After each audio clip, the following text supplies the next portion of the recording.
प्यारे मित्रों नमस्कार। एक बार पुनः स्वागत है आपका ज्ञान गंगा आयुर्वेद क्लासेस में। आज हम लोग बात करने वाले हैं रसशास्त्र और भेषज कल्पना के अंतर्गत जो सिलेबस का हम लोग का रस द्रव्य परिचय 2 अर्थात सेकंड में हम लोग एंट्री कर लिए हैं। अभी तक हम लोग रस द्रव्य परिचय 1 की बात कर रहे थे, आज से हम लोग रस द्रव्य परिचय 2 सेकंड में एंट्री किए हैं। तो देखेंगे इसमें सबसे पहला जो पॉइंट हम लोग पढ़ना सस्यक, सस्यक के नाम से है। तो हम लोगों ने देखा था कि जो महारस होते हैं, महारस में आपका एक पॉइंट सस्यक भी होता है, सस्यक जो कि महारस के अंतर्गत आता है।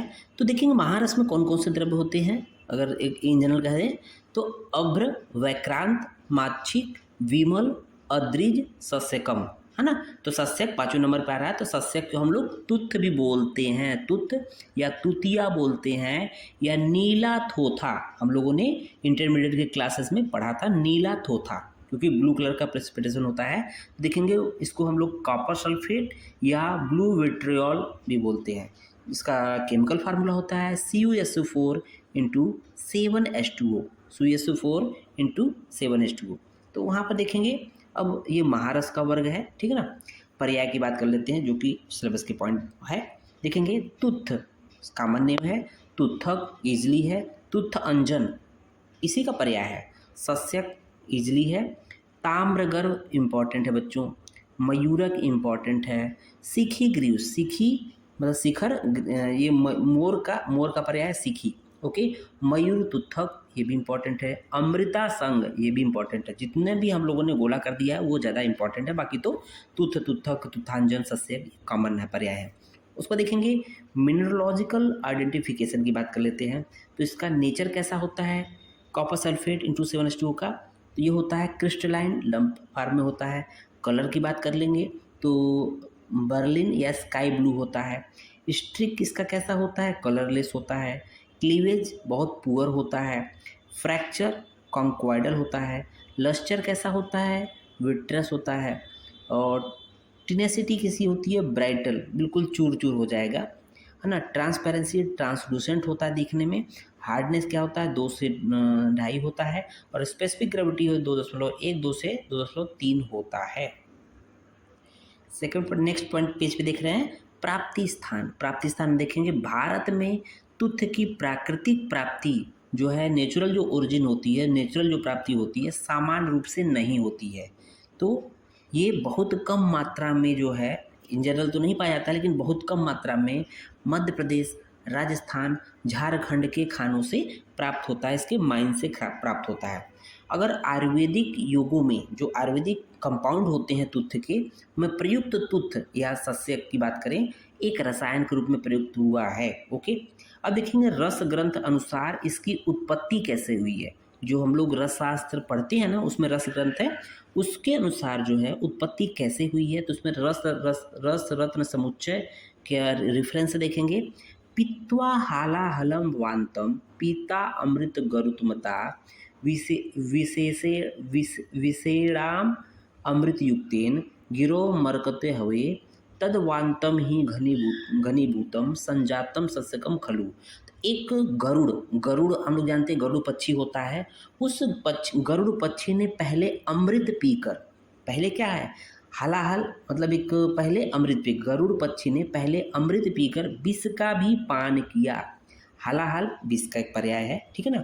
तो गरुड़ पक्षी ने पहले अमृत पीकर विष का भी पान किया, जिससे उसको नीलगिरी पर्वत पर अमृत युक्त विष का वमन हो गया। अमृत युक्त जो विष था, मिश्रित अमृत से युक्त या मिश्रित विष था, वो नीलगिरी पर्वत पर गिर गया, वमन हो गया, उल्टी हो गया। कुछ समय पश्चात जो अमृत युक्त विष था वो वमित हुआ, द्रव्य घन हो गया, मतलब सॉलिड हो गया, और इसी को सस्यक की उत्पत्ति हुई। इसी से मानते हैं सस्यक की उत्पत्ति हुई कि वरुण के वमन के द्वारा, ओके। भेद की बात कर लेते हैं। तो देखेंगे जो तुत्थ या सस्यक होता है, प्राप्ति के आधार पर 2 भेद होते हैं, एक स्वभावज होता है, एक कृत्रिम होता है। नेक्स्ट पॉइंट देख रहे होंगे ग्राह्य तुत्थ के लक्षण, अर्थात जो तुत्थ औषधि कार्यों में प्रयोग होगा उसके लक्षण की बात कर रहा है।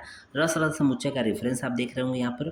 तो यहाँ पर श्लोक दिया हुआ मयूर कंठ सच्छाया, वेरी वेरी इंपॉर्टेंट है, ये प्रश्न पूछा था। मयूर के कंठ के समान छाया जैसी जो दिखती है वो क्या है? तुत्थ है। भाराढ्यम अति सस्यते, अर्थात किस तरह के सस्य का तुत्थ का सेवन कर लेना चाहिए औषधि कार्यों के लिए? तो मयूर कंठ जैसा जिसकी आभा हो, है ना। मयूर का कंठ देखा होगा, ठीक है, नीले कलर की होता है। और भाराढ्यम अति, जो अत्यधिक भारी हो उस तरह के तुत्थ का ग्रहण करना चाहिए औषधि कार्य हेतु। अब देख लेते हैं औषधि कार्य में प्रयुक्त करने से पहले उसका शोधन जरूरी है, क्योंकि तमाम अशुद्धियाँ उसमें मिली होती है।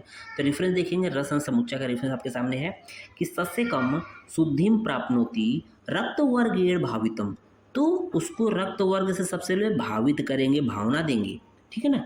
रक्त वर्ग से भावना देने के पश्चात स्नेह वर्गेण संसिक्तम, स्नेह वर्ग से उसको सिंचित करके 7 बार ये काम करना है। तो देखेंगे अशुद्ध तुत्थ है, अशुद्ध सस्यक है, उसको क्या करना है? रक्त वर्ग से 7 भावना देनी है। ओके, तो रक्त वर्ग में कौन कौन से द्रव्य होते हैं देखें, कुसुम हो गया, खदिर हो गया, लाच्छा हो गया, मंजिष्ठा हो गया, इत्यादि जो द्रव्य होते हैं वो रक्त वर्ग के अंतर्गत काउंट किए गए, हम लोग परिभाषा प्रकरण में देखा था।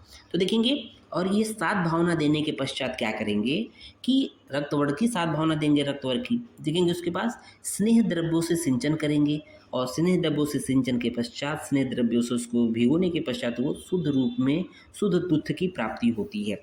दूसरा मेथड क्या है शोधन का?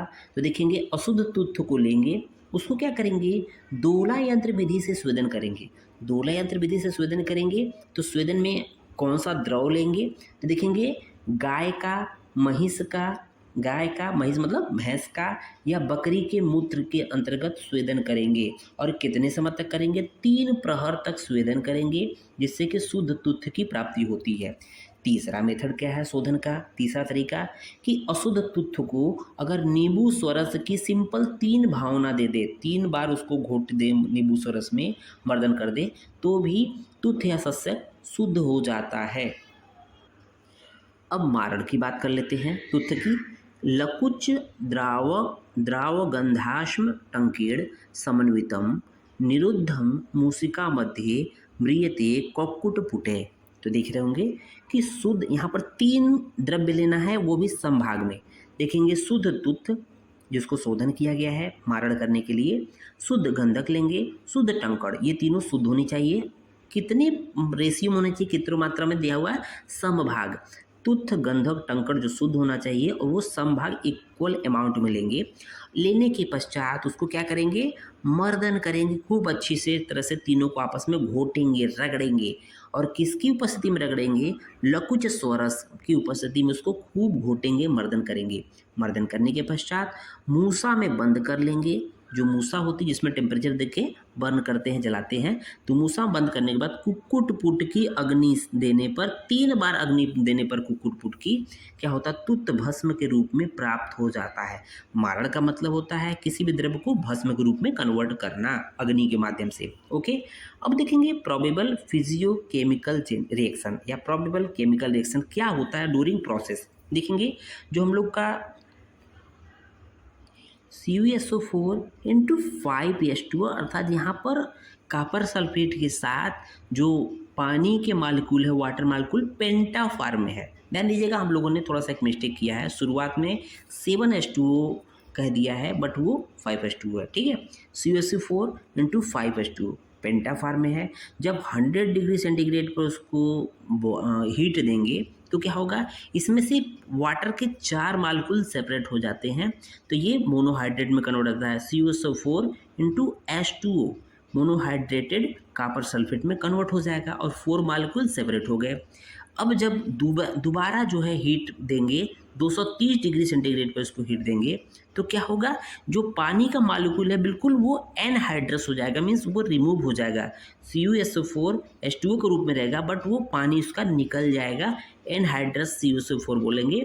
और इसके बावजूद सिर्फ ये देखा जाए तो ये निकल जाएगा, ठीक है, ये निकल जाएगा, एनहाइड्रस अलग हो जाएगा, प्लस के रूप में रहेगा यहाँ पे। ओके, तो देखेंगे एनहाइड्रस CuSO4 कॉपर सल्फेट है, उसको 730 डिग्री सेंटीग्रेड पुनः अगर हीट देंगे तो ये पुनः ब्रेक हो जाता है, Cu copper oxide plus SO3 में कन्वर्ट हो जाता है। और लास्ट में हम लोग कुछ प्रमुख योग देखेंगे जो तुत्थ या सशक के होते हैं। तो देखेंगे जात्यादि तैल, श्वेत मलहर, वारिशोषण रस, सूची मुख रस, सर्वज्वरादि रस, ये कुछ महत्वपूर्ण योग हैं या कंपाउंड है जिसमें तुथ्य या सस्यक पड़ा होता है। उम्मीद है लेक्चर समझ में आया होगा। धन्यवाद। जय हिंद, जय नर्मदा।